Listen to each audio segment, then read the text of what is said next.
Bem-vindo à sua aula do curso de Criação de Produtos 3D usando o Blender. Meu nome é Alan Rafael e eu sou seu guia nessa jornada. Nessa aula vamos ver como organizar a cena para tirar ou adicionar informações importantes, para ajudar na hora de modelar ou estruturar com mais precisão a cena e os objetos, ou quando você começar a modelar em si. Vamos lá?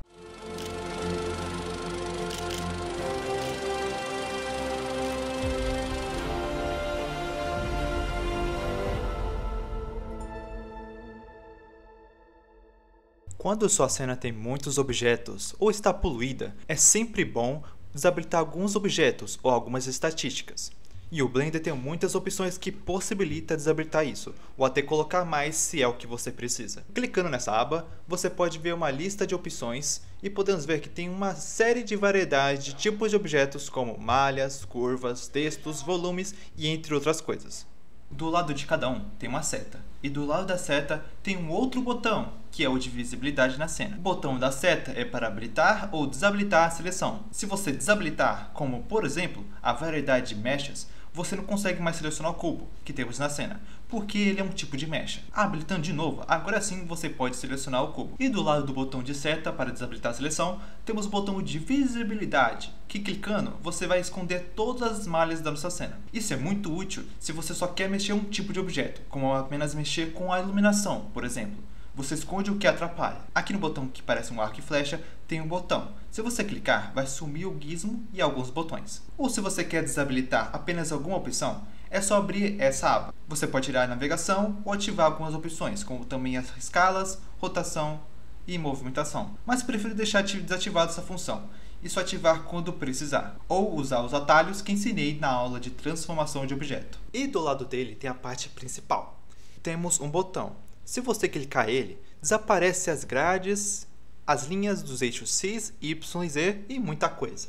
Praticamente todos os dados da cena. Clicando de novo para ativar e indo do lado dele, tem como desativar ou ativar as funções específicas que aquele botão desativa.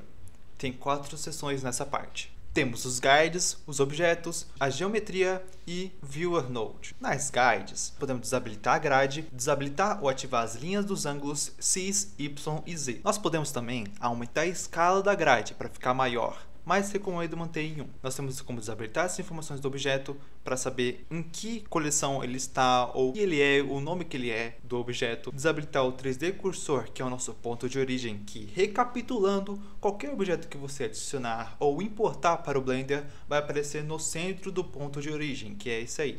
Ele se chama 3D Cursor no Blender.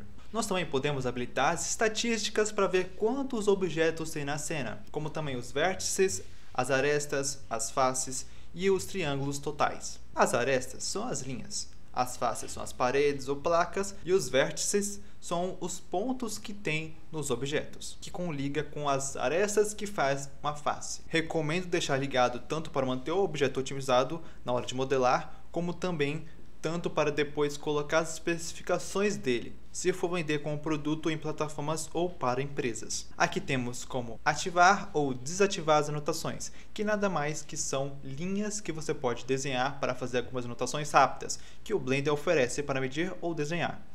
Você pode desativar as anotações com essa opção.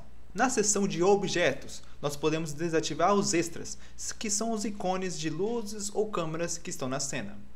Aqui é os bones, que são os ossos que são feitos para a armação do Blender, que é usado para fazer animação de personagens e outras coisas também. Tem como desativar as cores das iluminações, motion paths, que são os caminhos que os ossos vão fazer e realizar, também com a armação do Blender. Temos linhas de relação, que são para facilitar na hora de saber que objetos são parentes de pai para filho, que são aquelas linhas que a gente viu na última aula. Origens, que são os pivots do objeto, o centro do objeto e como ele transforma no ponto do centro, que são os pontos que estão no meio do objeto, que é como se fosse o centro do objeto e no que ele vai usar como referência para girar em torno de objeto. Temos o Outline Select, que é quando você seleciona o objeto, ele fica com contorno para mostrar se está selecionado ou não. Tem como desativar isso também. E também você pode não só desativar o origem do objeto que você selecionou, como também ativar o pivote de todos os objetos da cena. Ativar o pivote de todos os objetos da cena,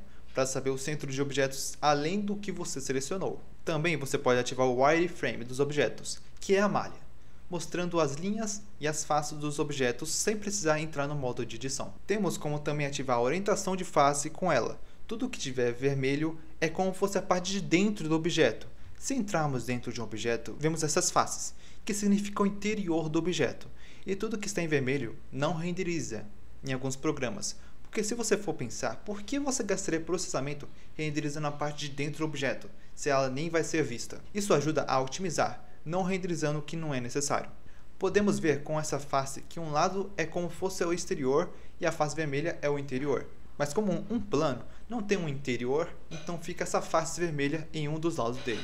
E essa opção de Viewed Node é mais para o Geometry Nodes, para esconder algumas informações, mas para mim não utilizo muito e provavelmente nem você. E na direita tem umas abas na vertical. Se você baixar e ativar plugins, normalmente eles vão aparecer aqui, já que o Blender é de código aberto. Tem uma quantidade massiva de plugins para testar e usar. Ajuda muito para determinadas funções, que demoraria horas para você fazer. Nós temos também algumas opções na View, para mudar o 3D Cursor, que é o ponto de origem, de lugar, e algumas características na câmera. Na próxima aula, nós vamos ver como mudar o i e personalizá-la. Te vejo lá.